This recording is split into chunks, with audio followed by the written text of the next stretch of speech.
And I said, to the anger of my audience at one time, and I was rather uncharitable, that the problem with Africa is that those who have ideas have no power, and those with power have no ideas.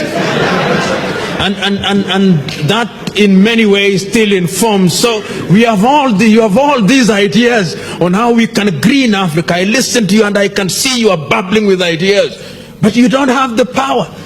And the fellow with power has completely no idea. And yet somehow, and this I think is your problem, when the electorate is given the choice between you with ideas and the one without ideas, the Africans' affinity for people without ideas is amazing. It's amazing. I was listening to a debate by the former head of UNIDO, who is a Sierra Leonean and is contesting to the president, and I said to a friend of mine, if this man has these ideas and I was Sierra Leone, I would vote him. He said, Africa can realize our potential, and this idea that Africa has had conflict is misguided, and he gave examples. Vietnam was at war. Cambodia was at war. Laos was at war. The two Koreas were at war in 1953. Japan was bombed to the ground in 1945. Yet they have revived. They went back to the foundation that you talked about. We are not the only ones who had conflicts. Cambodia had conflicts. Vietnam had conflicts. In fact, in the 60s and mid-70s, they were referring to Cambodia, Vietnam, Laos, and others as basket cases. They recovered, they transformed, and today, yes, they're self-sufficient in food production. They are major industrial hubs for producing goods and services which are bought by rich OECD countries. What am I saying? None of us are destined to be poor. No nation is destined to have disease, disasters, and death only. It depends on the creativity and the determination of their people.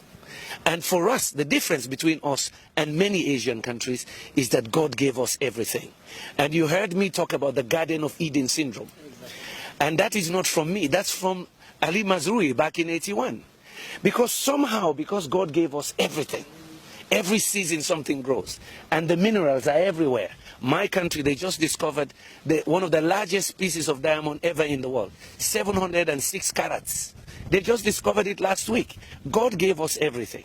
So somehow it seems our creativity died. Somehow it seems we are not as aggressive and ambitious as we're supposed to be. I want our children, since we may have failed them with all these isms you mentioned, yeah? I want our children to believe that they can be a Bill Gates. I want them to believe that with all this God-given wealth, oil and gas, bauxite, iron ore, titanium, you name it, that in fact they can capture this 21st century. They're good as anybody. If I can leave poor Sierra Leone, that has been ranked at the bottom of the heap for almost 3 decades, we're amongst the 5 poorest. Back in 2008, we were the poorest of the poor, the lowest human development index.